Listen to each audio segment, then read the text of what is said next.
The 4070 Ti Super cost $200 more than the 4070 Super. That's $100 per letter on that Ti, but you're also getting more VRAM, 4 gigabytes more. That is 33% more VRAM.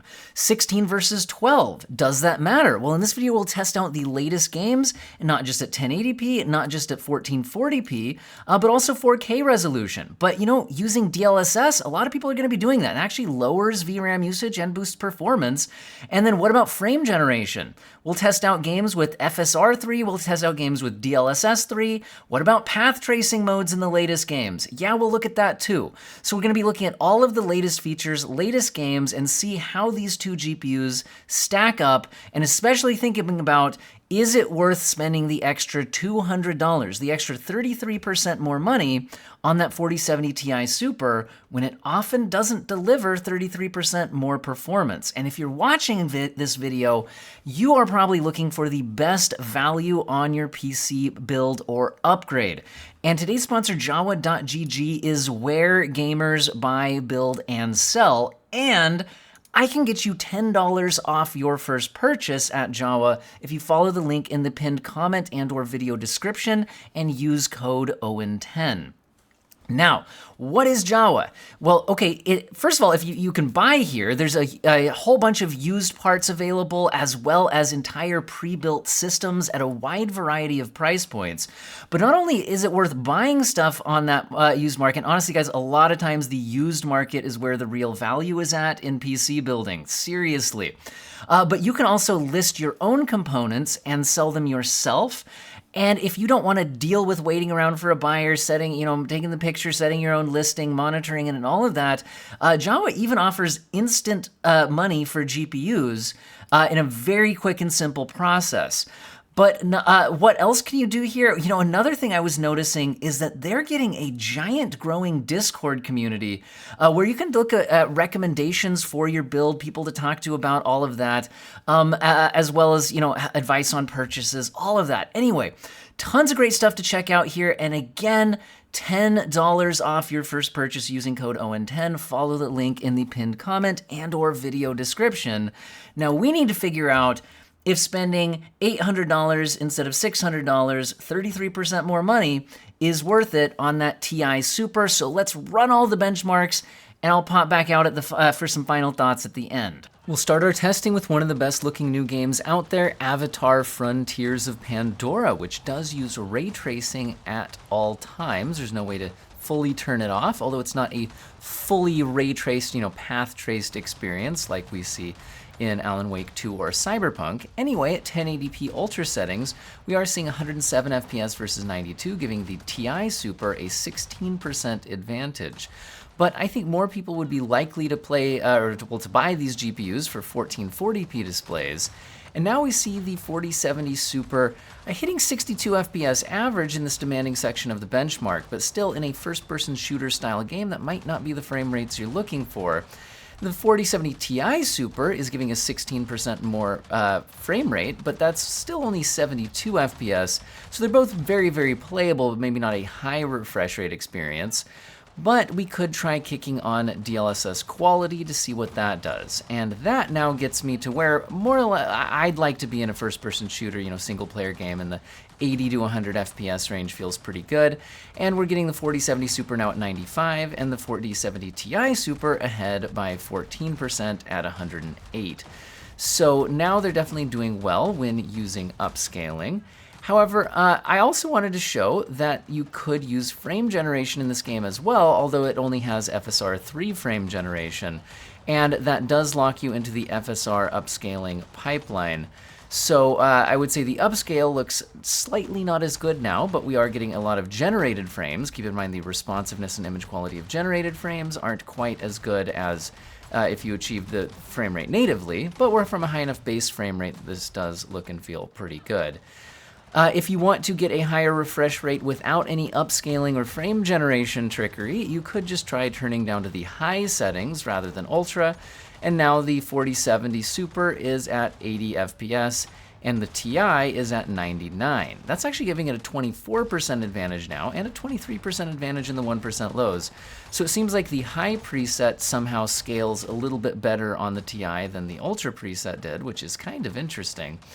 And if we kick on DLSS quality from the baseline of using the high preset, we can see that both GPUs really are capable of a high refresh rate experience here at still settings that look quite good. We're now getting 115 FPS on the 4070 Super, and the Ti is offering a 20% advantage at 138 FPS, and even the 1% lows are quite good at 108 versus 90. But what if you were buying these for 4K resolution? Well, 4K Ultra with no upscaling is going to be a big ask here for these GPUs, and we're seeing the Ti take a 21% lead, but that still only puts it at 40 FPS versus 33. So it is certainly more playable, but I don't think it's the frame rates that you would be looking for in this style of game. So we can boost performance by enabling upscaling, quality upscaling at 4K resolution. It looks great, and that gets us 65 FPS versus 55, an 18% advantage for the Ti. Now, that's still, certainly playable. You could absolutely use those settings and everything, but again, in a first-person shooter, I think a lot of times people would be going for a even higher frame rate experience. One option would be to go down that FSR frame generation pathway. Another option would be to try turning down settings. If we go down to the high settings with no upscaling, the Ti is able to hit 55 FPS, while the non-Ti is at 45, giving the Ti a 22% advantage, and the 1% lows are 49 versus 41, a 20% advantage. So going down to high certainly helps, but isn't enough on its own. So what about high plus DLSS quality? And now we're seeing the 4070 Super hitting 70 frames per second, and the Ti hitting 86, which is a 23% advantage, and a 20% advantage in the 1% lows at 71 versus 59. And I think you're definitely more at the frame rates where you'd want to be playing the first-person shooter style games, especially on the Ti model here, being in that kind of 80 to 90 FPS range, which is where I personally like to be. Now let's take a look at probably the other best looking graphics of the year with Alan Wake 2 at 1080p high settings. And again, high is the highest preset in this game. There is no ultra, although there is ray tracing settings that we'll test out later. Anyway, we're seeing 102 FPS versus 85, which is a 20% lead in the averages and a 27% lead in the 1% lows at 75 versus 59. If we go up to 1440p high settings, we're now seeing the 4070 Super averaging 60, and that does mean that, if you're averaging 60, you certainly do dip below it at times. This is a fairly slow-paced game, so it's perfectly playable. The Ti is at 74, which is a 23% advantage, and a 23% advantage in the 1% lows at 54 versus 44. Now, it was completely playable there, but the game does support DLSS, and if you kick on it at the quality setting and you're wanting more of that high refresh rate experience, now you have it. We're getting 105 FPS on the Ti and 90 on the 4070 Super, which is a 17% advantage, and the 1% lows are now a 13% advantage at 70 versus 62. So definitely, you're getting that high refresh rate experience in a slow-paced game like this. It's plenty. But when you have a high enough base frame rate, you might also be interested in kicking on frame generation, and this game does support that. At that high of a base frame rate, you still have pretty good input responsiveness, and there's not a lot of gaps between frames, making interpolation artifacts pretty minimal. And we're seeing 152 FPS versus 130, which is a 17% advantage. Keep in mind that this frame rate achieved without frame generation would look and feel a bit better. Now, what about 4K resolution? Well, once again, 4K at high settings here are going to be a bit much. It is a slow-paced game, so maybe it's playable, but it's 42 FPS versus 32. We're now seeing the Ti stretch its legs a little bit here with a 31% advantage, and we are seeing VRAM usage, right up there around 12 gigabytes. So it is possible that will right up against that VRAM buffer. And if we kick on DLSS quality to get to, I think settings that more people would actually be using here, we're seeing 55 FPS versus 68, which is a 24% lead for the Ti. But again, that's a bit of a smaller lead than we saw at the native resolution. So whether it's the memory bandwidth or the actual VRAM amount, it did seem like at the native 4K, the Ti kind of stretched its legs a bit more, and then kind of the 4070 non-Ti kind of caught up a bit when we kicked on upscaling, which reduces some of that memory bandwidth and VRAM requirement. Now, if we kick on frame generation, that wasn't a super high refresh rate baseline, so you can see the average PC latency is fairly high here, especially on the non-Ti version, if you look down at the bottom. But we are getting 88 versus 74, which is 19% advantage for the Ti. But again, these are generated frames, so that experience is certainly not equivalent to what that would feel like if you achieved it without frame generation. Now, what about the path tracing mode in Alan Wake 2? Well, at 1080p RT High, which is, again, the highest preset, this time with ray tracing, we're seeing a large advantage for the Ti, a 38% lead at 54 versus 39, and one is certainly way more playable than the other, and 40% lead in the 1% lows. We're also using a lot of VRAM here, so it's possible whether it's memory bandwidth advantage, which the Ti certainly has, or the actual VRAM amount. There certainly seems to be a larger lead here with the RT settings enabled. If you kick on DLSS quality, now the 4070 can hit 60 FPS. I don't love upscaling at 1080p though, although ray reconstruction does put in some good work here. And 78 FPS on the Ti, giving it a 30% advantage and a 33% advantage in the 1% lows. And since those frame rates were now high enough, I think frame generation can make sense. And we're now seeing 131 versus 102, which is a 28% advantage. And again, keep in mind that while I think frame generation at these frame rates does look and feel good, it's also not equivalent to achieving frame rate numbers like this without frame generation, which would have better input responsiveness and better image quality. Anyway, let's move up to 1440p resolution at the RT High preset, and here we're just going to kick on DLSS quality right from the start, or else it's not particularly playable for either GPU. With those settings enabled, we can see the Ti hitting 58 FPS versus the 43 on the 4070 Super, giving it a 35% advantage. And again, one of them's almost 60 FPS, the other one's down in the 40s. It is a pretty noticeable difference here. And we could kick on frame generation, and having the higher base frame rate certainly helps out on the Ti. It's 34% ahead frame rate wise at 95 versus 71. But also when you look down at the average PC latency, there's a pretty noticeable difference there as well, because the higher your base frame rate, the less time, each frame is having to be delayed to interpolate one in between. So anyway, let's try moving up to 4K resolution. And at 4K resolution, you'll want to kick on DLSS performance mode, which is 25% of the actual resolution, 50% of each axis. So it's a 1080p internal, upscaled to a 4K output. Still looks quite good. And it doesn't quite get us to even a 60 FPS experience. We're at 44 on the Ti and 32 on the 4070. So might not be how you do it. And the 1% lows are a 62% advantage. We're probably up against VRAM issues here. We can see kicking on frame generation. The input latency is pretty bad. I don't like it on either GPU here. Maybe if you're on a controller, the Ti would be somewhat usable. I don't know, guys. The latency is pretty high for my tastes. Also, again, 44% advantage in the averages, 50% in the 1% lows. And if you look at the VRAM allocation on the Ti, we're certainly going beyond 12. So it is possible that at those settings, VRAM was becoming a concern. Now, let's try the other big path tracing game we have, which is Cyberpunk 2077. At 1080p in its RT Overdrive mode at native resolution, turning off all upscaling, neither GPU can hit a 60 FPS experience. It's 49 versus 40, which is a 23% advantage for the 4070 Ti Super. 16% lead in the 1% lows. Those weren't real great frame rates. So what if we kick on DLSS quality? And I don't love doing that at 1080p, although again here, I think ray reconstruction helps some of the at least temporal stability artifacts you get from upscaling at this low res. but can have a bit of a paintery effect kind of on the graphics in this game. But anyway, our frame rates are good now at 86 versus 76, which is a 13% advantage for the TI and an 8% lead in the 1% lows at 68 versus 63. Those frame rate numbers were high enough that I think kicking on frame generation can totally make sense. And now we're at 139 versus 125, which is an 11% advantage.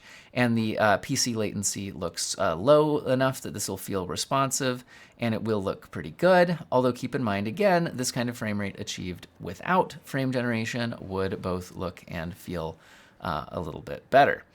Now, let's go ahead and kick on 1440p resolution, which I think is more relevant, and let's try it out with DLSS quality right from the start. By the way, I do have ray reconstruction enabled when available, which it is in this game. We're at 59 FPS versus 51, which is a 16% advantage for the TI. Both are certainly playable, maybe not the frame rates you'd be looking for in a first-person shooter style combat. I know it's an RPG, but it's first-person shooter style combat. Anyway, but right around the 60 FPS mark is my personal kind of cutoff for when kicking on frame generation can make sense. So we're kind of right around that point here, especially on the TI. And I think you're getting a pretty decent experience now for you know, the upscaling and frame generation situation. 97 versus 85, it's a 14% lead for the TI. And again, though, it won't look or feel quite as good as achieving those frame rates without frame generation. Now, if we kick on DLSS performance mode, if we go up to 4K resolution, things will look pretty good, but our frame rate numbers aren't great. We're at 47 versus 39. It is a 21% advantage for the TI, so as the resolution increases, the lead for the TI increases. The 1% lows are now leading by 35% at 39 versus 29. But we could try kicking on frame generation here. I think a lot of people would not like this, though, from the responsiveness and, you know, I think it's just too low of a base frame rate. It does get you to hit 60 FPS on the TI, but it's going to feel more like playing at 30 or 40 FPS, but with a smoother image quality. I don't know. Anyway, it's 60 versus 51. I probably wouldn't use frame generation in that situation. I think these are a little underpowered for path tracing at 4K. Anyway, let's look at one more ray tracing game with Resident Evil 4 Remake, and at 1080p max settings, both GPUs are crushing it. 170 versus 149 FPS, 14% lead for the TI, and keep in mind the ray tracing in this game is pretty minimal. It's ray traced reflections, and they're not of a very high quality. They're pretty grainy looking, to be honest. But anyway, let's bump up to 1440p at the maximum settings, where we're still getting a nice high refresh rate experience. Although the card with more than 12 gigabytes of VRAM does show allocations beyond that, it doesn't seem to be impacting performance on the 12 gigabyte card, at least in any meaningful way. We're at 136 versus 114, 19% lead. The 1% lows are still good on the 12 gigabyte card at 97 versus 123. Anyway, let's try moving up to 4K resolution. At 4K resolution, again, the card that has more than 12 gigabytes shows it's allocating more than that, but does the game really need it to run okay? Well, it seems to be running fine on the non-TI here at 66 versus 81 on the TI, 23% lead for the TI. And the 1% lows are 58 versus 73, a 26% advantage. So certainly playable here, although, you know, in a game with combat, you might want a higher frame rate. So here I tried kicking on the prioritized graphics preset, which also reins in VRAM usage quite a bit. You can see we're under 9 gigabytes now allocation. And this does turn off the ray tracing effects as well. We're at 95 versus 78 FPS now. 22% lead for the TI, and we haven't even kicked on any kind of upscaling here or anything. Anyway, let's go ahead and move on to another game. Let's take a look at Lords of the Fallen. I'm using this because this is an Unreal Engine 5 game, and it's the most demanding Unreal Engine 5 game that I've tested so far.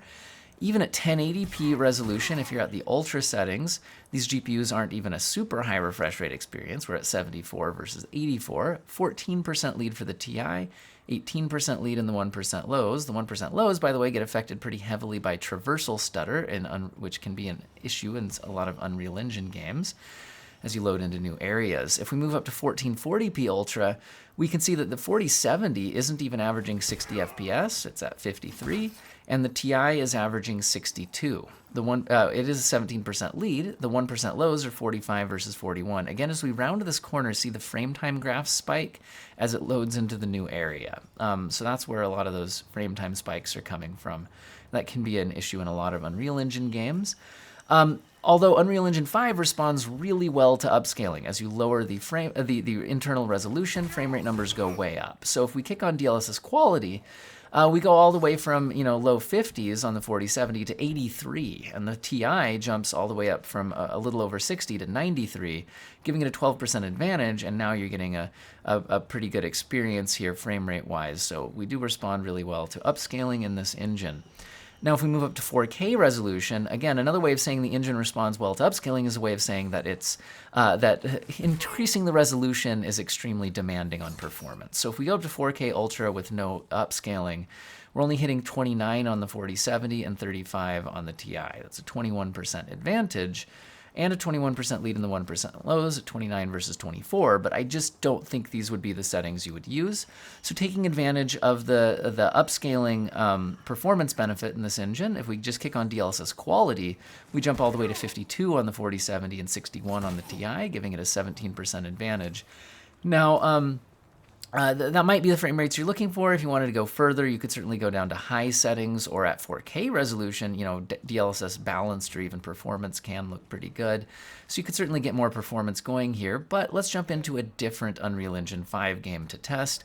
This one being RoboCop Rogue City. This game does not seem quite as demanding at its max settings as Lords of the Fallen. So here at 1080p Epic, we're getting 112 FPS versus 99, which is a 13% advantage for the TI, and a 16% advantage in the 1% lows at 88 versus 76. So good high refresh rate experience at 1080p here. What about 1440p? Well, at 1440p, we're hitting 69, nice, on the 4070, and the TI hits 79, which is a 15% advantage. The 1% lows are at 67 versus 57, which is an 18% advantage. And so, you might not need to kick on any upscaling here, especially on the TI model. It's pretty performant. However, we have seen Unreal Engine 5 respond really well to upscaling. You get a lot of performance for kicking it on, so it might often be a good optimization choice. So if we do kick on DLSS quality, we're now at 110 frames per second on the TI and 99 on the 4070. That's an 11% advantage for the TI and a 10% lead in the 1% lows at 85 versus 77.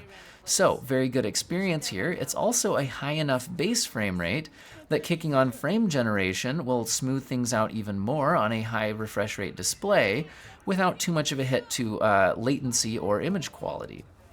Although I have noticed the game seems to be less stable. It seems to crash a little bit more often with frame gen enabled, at least in my playing. It's a bit of a side note.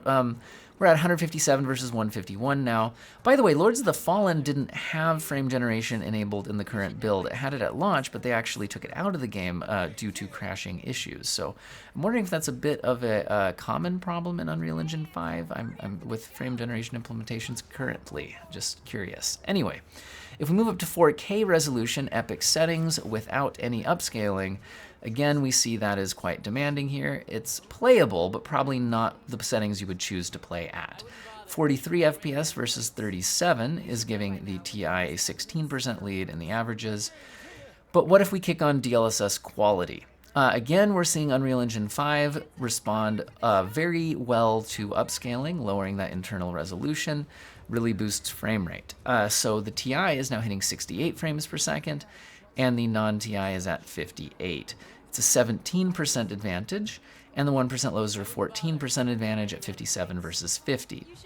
Again, with both GPUs either near or over the 60 FPS mark, I often find frame generation to be that kind of be the borderline where it makes sense to me. And if we kick it on here, we're getting 93 FPS versus 80 of motion fluidity, again, not of responsiveness. And we're getting, that's a 16% advantage in the averages, although the 1% lows jump to a 39% advantage. The frame time graph has a few more spikes on the non-TI here, interestingly. Let's go ahead and jump into one of the best games of the year, possibly the best game of the decade, depending on who you ask. But either way, Baldur's Gate 3 at 1440p Ultra is offering, well, a somewhat CPU-limited experience here. In the Act 3 city, we can only really hit around 120 FPS-ish average on a 7800X 3D here, and that's right around where the TI is hitting, and the Super was just a little bit below that.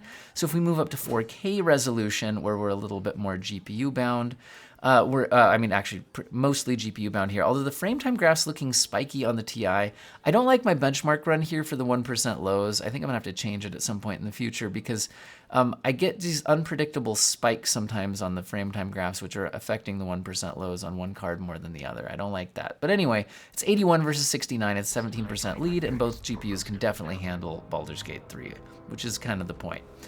If we move on to Starfield, at 1080p Ultra settings, we're seeing 96 FPS versus 85. And around that 100 FPS mark is, again, in the city area here, getting to approach the CPU limits on the 7800X 3D platform here, which can have a little bit of an effect, especially on the 1% lows, which were pretty compressed at about a tie there. If we hit 1440p resolution, we're seeing that be less of an issue. We're seeing 79 versus 69, nice, which is a 14% advantage for the TI. And the 1% lows are 58 versus 50, which is a 16% advantage for the TI. So here we're definitely getting a good experience. You certainly would not need to upscale if you didn't want to. However, you can get a pretty good performance boost out of it if you do. So kicking on DLSS quality, we're now seeing 85 FPS on the 4070 Super and 95 on the TI, getting it a 12% advantage, although the 1% lows now are kind of compressing around that 60 FPS mark, 62 versus 63, where again, I think it's more of a loading and CPU underlying engine and platform related limit on those 1% lows. Which is why frame generation is interesting, because when the engine or the CPU or whatever, the platform is kind of held back, is when frame generation generally has the largest boost to overall frame rate. And we're seeing a big boost here going up to 145 FPS on the TI and 129 on the non-TI, 12% advantage. 1% lows are more compressed around 100, but keep in mind again, those frame rates are not equivalent to those frame rates achieved without frame generation.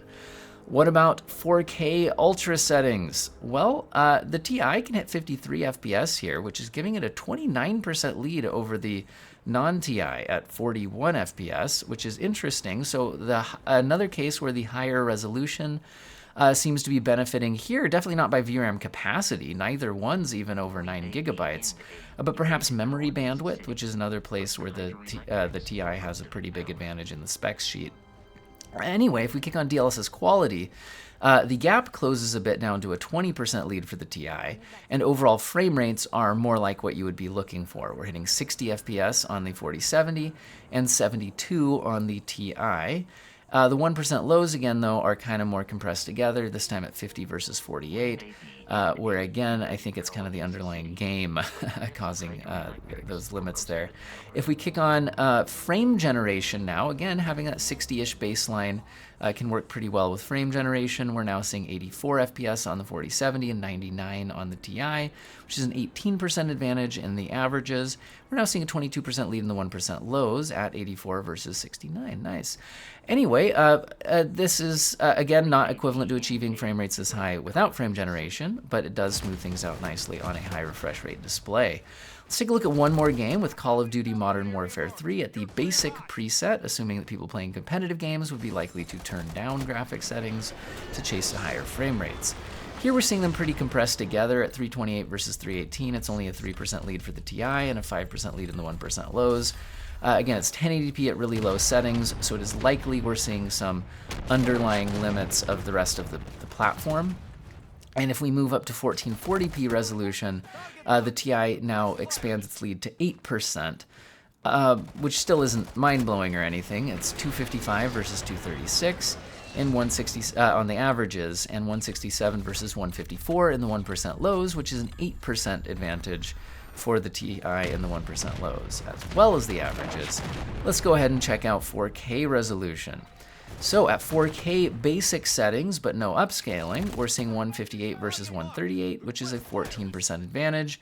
And the 1% lows are 96 versus 83, which is a 16% advantage. So again, we're seeing the performance advantage for the TI scale higher the resolution, which again could correspond to its memory bandwidth advantage. Anyway, that's enough benchmarks. Let's get some final thoughts. The thing about costing 33% more is that the TI Super almost never delivers 33% more performance. Now, almost never, not never. So if we scroll kind of through the benchmark results and you stare at this relative performance percentage number, how much more performance are we getting out of that TI Super? If you scroll through the results, it's often in the 15 to 20% range, although sometimes, we are hitting more like 30% when we have, path tracing mode enabled here.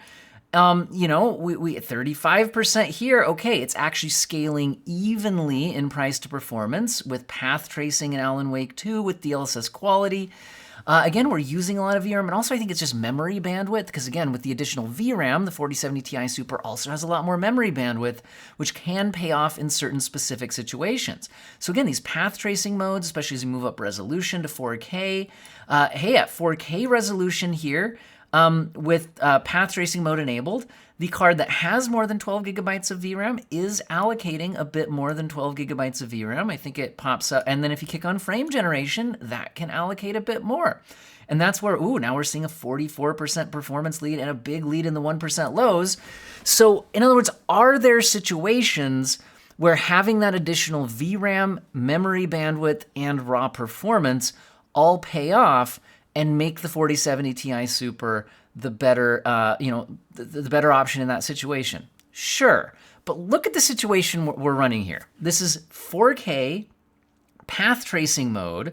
Yeah, DLSS performance to reduce that internal resolution, frame generation kicking on, and all of that. But still, even with frame generation, we're not at that great of an experience right here, even on the Ti Super. In other words, I don't think the Ti Super is that good for 4K path tracing. Maybe 1440p path tracing. And in 1440p path tracing, again, we're getting a better experience on the Ti Super. So maybe that is paying off there in this specific game. But if we look at almost any of the other tests that we're seeing here, and again, you're taking a look at that number right there, we are, again, usually more like in that 15 to 20% faster range. And that's the case in almost every situation. So, I gotta say the 4070 Super is noticeably better value. Now that has tended to be the case throughout the history of graphics cards. Usually, once you get past the mid-range, which apparently $600 is mid-range now. Anyway, at least the GPU manufacturers kind of want it to be. Once you go past that point, usually there's diminishing returns on like how many more additional frames you get per dollar that you spend to upgrade, right? And we're definitely seeing that here. Now, which card would I rather have? I mean, the Ti Super having that 16 gigabytes of VRAM, no, we're not seeing 12 be a major issue right now unless you're at extreme 4K settings. But as time goes on, games tend to be designed around higher VRAM budgets, especially if we get something like a PS5 Pro or something like that, or even going to a next console generation, that kind of a thing. Generally, there's an increase in VRAM usage over time, so it's possible that on the non-TI version here, we would be having to be more mindful of graphics settings to stay within a 12 gigabyte VRAM buffer, especially a few years from now. So yeah, it's going to be really nice to have that peace of mind with the 16 gigabytes of VRAM. It's certainly a better graphics card, but I think it is very obvious that the more performance per dollar is on the non-TI card here on the 4070 Super. And it's offering some of the best value in NVIDIA's product stack right now. Now, you still might want to consider some AMD alternatives and all of that, and I've done separate head-to-head videos with these graphics cards up against their closest competitors from AMD, so you can certainly explore those options. So yeah, the 4070 Ti Super is better, and occasionally the 16 gigabytes of VRAM, pays off, to basically bring it in line with the performance per dollar scaling. But on average, when you're not spilling over VRAM capacity, it's just about 15 to 20% more performance for 33% more money. So the value win here is the 4070 Super. The Ti is a better product, and you'll have less concerns in the long run, but you're spending a lot more money to get there. Really wish we had 16 gigabyte options at the $500 to $600 price point from NVIDIA, and that's still a sore spot now despite the Super upgrade. Anyway, huge thank you to viewers, huge thank you to subscribers, huge thank you to commenters, and an especially huge thank you to channel members who have clicked the join button down below to directly support the channel financially. I can tell you, I love doing these videos, but the process of running all of these benchmarks can be a bit tedious. But knowing that other people value this, this level of detail in all of the settings options and all of that, is a big motivator for me, knowing that people really get something out of this. So huge thank you for people who support the channel directly financially. However, I totally understand that not everyone is in a place to do that. That is perfectly okay. And don't forget to check out jawa.gg and get $10 off your first purchase with code OWEN10. It's the place where gamers buy, build, and sell. Check out the used market there, especially sell your old hardware to fund your upgrade yourself. Definitely check out that link in the video description, and I hope everyone has an excellent day.